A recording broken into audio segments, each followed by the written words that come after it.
एक गुप्त military mission के दौरान एक ट्रक एक कच्चे रास्ते से कुछ खास सामान लेकर जा रहा था। रास्ते में ट्रक अचानक हिलता है और एक कंटेनर ट्रक से गिरकर एक गंदे नाले में चला जाता है। ड्राइवर को इसकी भनक भी नहीं लगती। कुछ दिन बाद कुछ बच्चे हाइड एंड सीक खेलते हुए उस नाले के पास पहुंच जाते हैं जहां उन्हें ये कंटेनर मिलता है। बिना सोचे समझे वो इस कंटेनर को देखने लगते हैं। फिर बच्चे कंटेनर खोलते हैं और जैसे ही उन्होंने अंदर देखा उनके होश उड़ गए। वहां एक लाश थी। सब डर के मारे भाग गए, लेकिन बिली, जो उनका लीडर था, अपनी क्यूरियोसिटी को रोक नहीं पाया। उसने डिसाइड किया कि वो फ्रेंड्स के साथ वापस जाकर उस कंटेनर को दोबारा देखेगा। इस बीच उसने जॉनी को वहीं के एक कमरे में लॉक कर दिया ताकि वो बीच में दखल न दे। कुछ देर बाद कब्रिस्तान में दो लोग आते हैं जो इलीगली लाशों से कीमती चीजें लेने आए होते हैं। उन्हें देखते ही जॉनी को निकलने का एक मौका मिलता है और वो चुपके से वहां से भाग जाता है। वापस ड्रेन के पास बिली ने कंटेनर पर एक्टिवेशन बटन के ऊपर का ग्लास तोड़ दिया। जैसे ही बिली ने कंटेनर का एक्टिवेशन बटन दबाया, एक तेज रेड अलार्म बजना शुरू हो गया और उसमें से एक ग्रीन गैस बाहर निकलने लगी। उस गैस की स्मेल इतनी स्ट्रॉन्ग थी कि बिली और उसका दोस्त तुरंत वहां से भागने लगे, बिना ये जाने कि उस गैस में एक जानलेवा वायरस था। वो जानलेवा टॉक्सिक गैस ड्रेन पाइप से निकलकर पास के कब्रिस्तान की तरफ बढ़ने लगा। तभी अचानक से भारी बारिश शुरू हो गई जो गैस के साथ मिलकर जमीन में समाने लगी। इसका असर ये हुआ कि जमीन के नीचे की लाशें जागने लगीं। फिर घर पर जॉनी ने अपनी विंडो से देखा कि उसके दोनों फ्रेंड्स बिली और उसका दोस्त भागते हुए आ रहे हैं। चिंता में वो तुरंत बिली के घर जाता है। वहां उसने देखा कि बिली बिस्तर पर बीमार पड़ा था, शायद उस गैस के संपर्क में आने की वजह से। ये समझने के लिए कि प्रॉब्लम सच में उस कंटेनर से ही हुई थी, जॉनी ने हिम्मत जुटाई और अकेला वापस ड्रेन के पास चला गया। वहां पहुंचकर उसने देखा कि कंटेनर पहले ही खुला हुआ था और उसके अंदर का सारा मटेरियल गायब था। तभी उसकी नजर कंटेनर पर प्रिंट एक फोन नंबर पर पड़ी। ये सोचते हुए कि ये नंबर शायद किसी जिम्मेदार शख्स का हो सकता है, जॉनी ने इस नंबर को अपनी नोटबुक में लिख लिया। जैसे ही जॉनी वहां से निकलने लगा, उसकी नजर एक डरावनी चीज पर पड़ी। एक लाश जो अब जिंदा और भयानक शक्ल में उसकी तरफ लड़खड़ाते हुए आ रही थी। वो एक ज़ॉम्बी था। डर के मारे जॉनी ने तुरंत भागना शुरू किया। उसने किसी तरह उस ज़ॉम्बी को फिर से ड्रेन के एंट्रेंस में धकेल दिया और अपनी जान बचाने के लिए तेजी से भागने लगा। जब तक जॉनी उस जगह तक पहुंचा, उसकी सांसें तेज हो चुकी थी। सांस लेने के लिए रुकते ही उसने देखा कि जमीन फट रही थी और नीचे से कुछ बाहर निकलने की कोशिश कर रहा था। एक बड़ा हाथ धीरे धीरे मिट्टी के अंदर से बाहर आने लगा। घबराते हुए जॉनी के पास सिर्फ एक ही ऑप्शन बचा था, भागना, जबकि और भी लाशें अपनी कब्र से बाहर निकलने के लिए मिट्टी को नोच रही थीं। इसी बीच जोई और एड अब भी कमरे के अंदर थे। उन्हें इस बात का कोई खौफ नहीं था जो उनके आसपास फैलने लगा था। टॉक्सिक गैस उस कमरे में घुस चुकी थी और कॉफिन्स में पड़ी बॉडीज अब हिलने लगी थीं। सबसे पहले जोई ने यह देखा और तुरंत एड को बताया। जब एड ने इस दृश्य को देखा तो उसके पैरों तले जमीन खिसक गई। अपने ग्रेव रॉबिंग के इतने सालों के अनुभव में उसने कभी ऐसा कुछ नहीं देखा था। फिर जोई ने एक मेटल की रॉड से ज़ॉम्बी पर वार किया, लेकिन उसका कोई असर नहीं हुआ। वो ज़ॉम्बी गिरने का नाम ही नहीं ले रहा था। उन्हें समझ आ गया कि वो बड़ी मुश्किल में है और दोनों भागने की कोशिश करते हैं। जैसे ही वो दरवाजे पर पहुंचते हैं, वहां और भी ज़ॉम्बीज उनका रास्ता रोके खड़े होते हैं। एक पल में ही एक ज़ॉम्बी एड का हाथ पकड़ लेता है और जोई मुश्किल से उस ज़ॉम्बी को लात मारकर हटा पाता है। कोई और रास्ता न देखकर दोनों एक खुले रास्ते की तरफ भागते हैं, लेकिन वहां भी ज़ॉम्बीज हर तरफ से घेरते जा रहे होते हैं।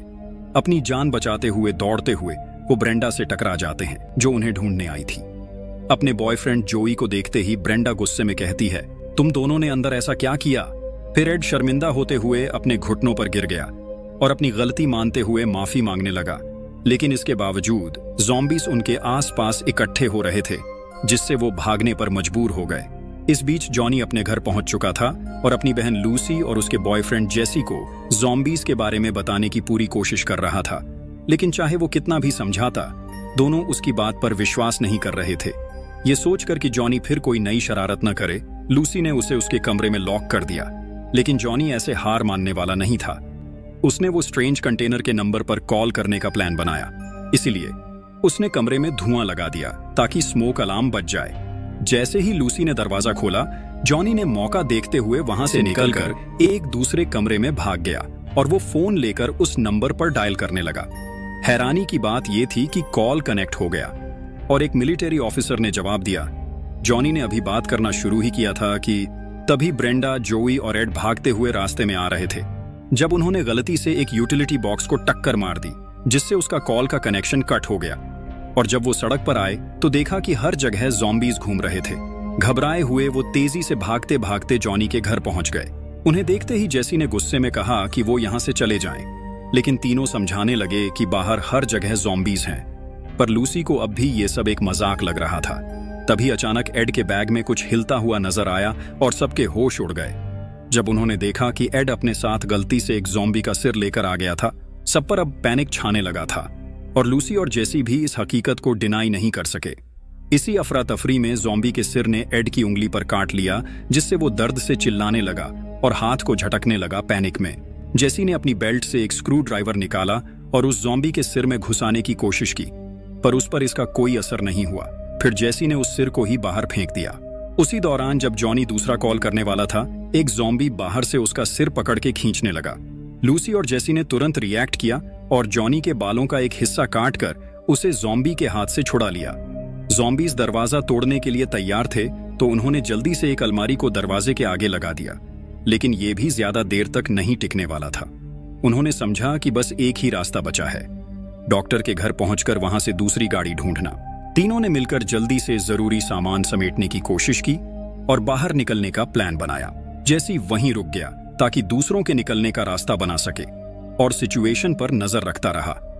लेकिन कुछ ही सेकंड्स में ज़ॉम्बीज ने दरवाजा तोड़ दिया और अंदर घुस गए। जैसे ही जेसी वहां से भागने के लिए मुड़ता है, उसका सामना एक और ज़ॉम्बी से हो जाता है जो उसे नीचे गिरा देता है। इस झगड़े में जेसी का हाथ एक रिमोट पर लग जाता है और टीवी ऑन हो जाता है। उनका ध्यान टीवी की तरफ होता जाता है। जेसी ने इस डिस्ट्रैक्शन का फायदा उठाया और वहां से भाग गया। दूसरी तरफ जॉनी, लूसी और बाकी लोग भी एस्केप करने की कोशिश कर रहे थे, लेकिन तभी एक चालाक ज़ॉम्बी चुपके से उनके पीछे आ गया। उसी वक्त जेसी भी वापस आ गया और उस ज़ॉम्बी को दीवार से चिपका दिया। और फिर आखिरकार वो लोग डॉक्टर के घर पहुंच गए और जल्दी से उन्हें पूरी सिचुएशन समझाने लगे। लेकिन डॉक्टर ने उनके ख्याली क्लेम्स पर पहले तो यकीन नहीं किया और मजाक में उनकी बातें सुनता रहा। जैसे ही सब गैराज में पहुंचे, डॉक्टर ने भी सिचुएशन की सीरियसनेस को समझा, क्योंकि अब सड़क ज़ॉम्बीज से भरी हुई थी। ज़ॉम्बीज को करीब आते हुए देखते ही जेसी ने बिना वक्त गवाए गाड़ी स्टार्ट की और गैस पेडल को जोर से दबा दिया। गैराज से बाहर निकल गए। सड़कें ज़ॉम्बीज से पूरी तरह भर चुकी थीं और जॉनी ने देखा कि बिली भी उन ज़ॉम्बीज में शामिल हो चुका था। गैस के संपर्क में आने की वजह से बिली भी एक ज़ॉम्बी में बदल गया था। एड और जोई पर टॉक्सिक गैस का असर दिखने लगा। एड ने फ्रेश एयर के लिए विंडो खोला, लेकिन एक ज़ॉम्बी ने उस पर हमला कर दिया। फिर एड ने जल्दी से विंडो बंद किया और जेसी ने ब्रेक मारा, जिससे ज़ॉम्बी नीचे जा गिरा। पर ज़ॉम्बी का कटा हुआ हाथ एड की गर्दन पर चिपका रह गया। डॉक्टर भी शॉक में आ गया। जब उसने हाथ अपनी तरफ आते देखा, लूसी ने हाथ खींच के विंडो से बाहर फेंक दिया। अब एड और जोई की कंडीशन खराब होती देखकर सबने हॉस्पिटल जाने का फैसला किया। जब वो वहां पहुंचे तो देखा कि हॉस्पिटल खाली पड़ा था, लेकिन खुशकिस्मती से उनके साथ एक डॉक्टर था जो एड और जोई का चेकअप करने लगा। जेसी, जॉनी और लूसी कुछ और मदद ढूंढने के लिए बाहर निकले, लेकिन उन्होंने देखा कि पुलिस स्टेशन भी खाली पड़ा था। तभी लूसी ने देखा कि ज़ॉम्बीज का एक बड़ा झुंड गाड़ी की तरफ आ रहा है और उसने वार्निंग दी, जिससे ज़ॉम्बीज का ध्यान उनकी तरफ चला गया। तीनों जल्दी से वापस गाड़ी में चढ़ गए और मुश्किल से उन ज़ॉम्बीज से बच के निकल आए। सीधा हॉस्पिटल वापस जाने के बजाय वो लोग एक बार जॉनी के दादाजी के घर की तरफ चल पड़े, लेकिन वहां भी एक अजीब सा सन्नाटा था और दादाजी का कहीं पता नहीं था, जो कि कुछ ठीक नहीं लग रहा था। खैर, दादाजी की गन्स वहां अब भी थीं, तो उन्होंने नए हथियार उठाए और फिर से हॉस्पिटल की तरफ निकल पड़े। हॉस्पिटल में जेसी ने सबको तुरंत निकलने को कहा, पर डॉक्टर ने चेतावनी दी कि एड और जोई की हालत बहुत ही बुरी थी। उनके प्यूपिल्स रिएक्ट नहीं कर रहे थे और उनकी स्किन पर लाश जैसे दाग पड़ चुके थे। असल में वो दोनों अब जिंदा नहीं थे, पर अभी पूरी तरह से ज़ॉम्बीज में तब्दील नहीं हुए थे। ये बिल्कुल क्लियर था कि वो म्यूटेट हो रहे थे। इस बारे में बात करते हुए जॉनी चुपके से एक रूम में चला गया और कॉल करने लगा, लेकिन अनजाने में उसने एक ज़ॉम्बी को अपनी तरफ बुला लिया। ज़ॉम्बी ने शीशा तोड़ दिया और जॉनी पर हमला कर दिया, लेकिन जॉनी ने तुरंत गोली चला दी और एलिवेटर की तरफ भाग गया। गोली की आवाज सुनते ही जेसी और लूसी वहां पहुंचे। लूसी ने तुरंत ज़ॉम्बी को आधा चीर दिया। इसके बावजूद भी उस ज़ॉम्बी को कुछ नहीं हुआ। ज़ॉम्बी का ऊपर का हिस्सा अब भी उनकी तरफ बढ़ रहा था। जॉनी ने घबराहट में जल्दी से स्टीम खोला और गर्म भाप ज़ॉम्बी को रोकने में काम आई।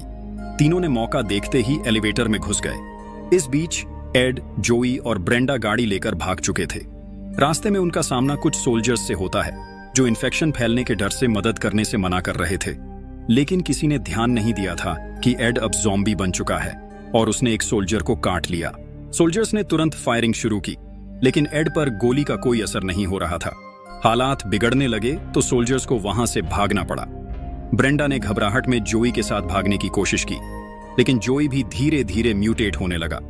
ब्रेंडा के पास अब कहीं भागने का रास्ता नहीं था। कुछ ही देर में वो भी ज़ॉम्बीज का शिकार बन गई। इसी बीच जेसी और उसकी टीम एम्बुलेंस में भागते हुए एक ज़ॉम्बी को टक्कर मार देती है। इस दुर्घटना में उन्होंने एक इंपॉर्टेंट डिस्कवरी की। इलेक्ट्रिक शॉक से ज़ॉम्बीज को हमेशा के लिए खत्म किया जा सकता था। पर जैसे ही वो शहर से निकलने वाले थे, उन्होंने देखा कि पूरा इलाका मिलिट्री ने सील कर दिया है। जहां वो खुद को सेफ समझ रहे थे, वहां सोल्जर्स ने उन्हें वापस लौटने पर मजबूर कर दिया। सोल्जर्स ने साफ कह दिया था कि कोई भी क्वारंटीन लाइन क्रॉस नहीं कर सकता। अब और कोई रास्ता नहीं बचा था, तो वो लोग स्लॉटर हाउस की तरफ निकल पड़े। ज़ॉम्बीज की कमजोरी को समझकर उन्होंने एक प्लान बनाया। पिग के दिमाग का इस्तेमाल करके उन्हें वहां बुलाने का। सब कुछ सेट हो गया था, तो वो लोग रास्ते में पिग के दिमाग फेंकने लगे, जिससे ज़ॉम्बीज उनका पीछा करते हुए पावर स्टेशन तक आ गए। वहां उन्होंने ज़ॉम्बीज को एक मेटल गेट के पीछे फंसा दिया। डॉक्टर कंट्रोल रूम में रेडी था स्विच फ्लिप करने के लिए। बाकी 3 लोग बाहर ट्रैप्स लगा रहे थे। सब कुछ ठीक चल रहा था कि तभी छोटा ज़ॉम्बी बिली फेंस पर चढ़कर गेट खोल देता है।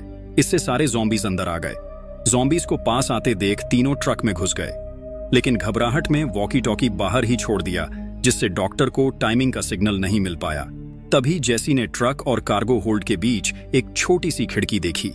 सोच समझकर उसने जॉनी से कहा कि वो खिड़की से क्रॉल करके ड्राइवर सीट पर पहुंचे और ट्रक को चलाए। जेसी की गाइडेंस पर जॉनी ने ट्रक स्टार्ट कर दिया और सीधा कंट्रोल रूम की तरफ ले जाने लगा। वहां पहुंचते ही जॉनी ने कंट्रोल पैनल का स्विच ऑन कर दिया।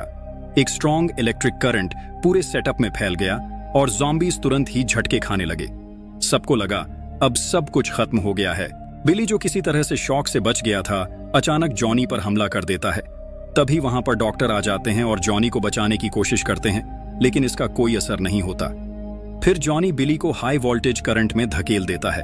इससे बिली भी इलेक्ट्रोक्यूशन का शिकार हो जाता है। इतने में मिलिट्री फोर्सेस भी सीन पर पहुंच जाती हैं और गिरे हुए ज़ॉम्बीज को साफ करना शुरू करती हैं, और ये मूवी यहीं खत्म होती है। आई होप आपको ये कहानी पसंद आई होगी। अगर वीडियो अच्छी लगी हो तो इसे एक लाइक जरूर कर देना और चैनल को भी सब्सक्राइब कर लेना। मैं आपसे जल्द मिलूंगा एक और नए और बेहतरीन वीडियो के साथ, पर तब तक के लिए be safe and keep chilling. दोस्तों, वीडियो कैसी लगी कमेंट करके जरूर बताएं। साथ ही वीडियो को लाइक और चैनल को सब्सक्राइब भी कर लें। मिलते हैं अगली शानदार वीडियो में।